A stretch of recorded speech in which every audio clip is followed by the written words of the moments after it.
后来哦，和这个台北市、新北市的交通更加紧、更加利便呢，坐稳万代中和树林线。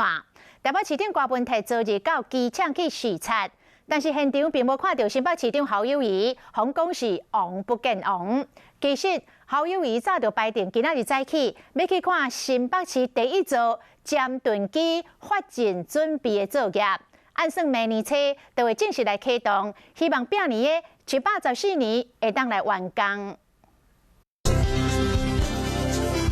乌磅坑工程整体作业完成，组装进一步作业嘛开始咧做。坐稳万大中和树林线永和站是头一个做工程的车站。要落去地下道，爱做人民辨识，无经过稳准，袂当落去。乌的深度有28公尺深，差不多9层楼高。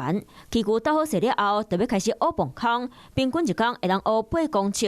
为中和站开始乌。在双北的合作底下，一切工程非常顺利，能够如期完成。大量坐稳青线车心灯器，连接器车心，佫是中国制造的。随往新北坐稳桥铁闸，新北境内坐稳含轻型铁轨路使用的连接器，拢含车心灯器的无同。检测后嘛拢无问题，不过市长侯友宜佫一摆提醒，别人发生的问题，新北绝对袂当发生。若是影响到民众的安全，就要送监察院。为大家争议，就是爱先考虑到民众的安全，嘛要拼伫咧时间内完成。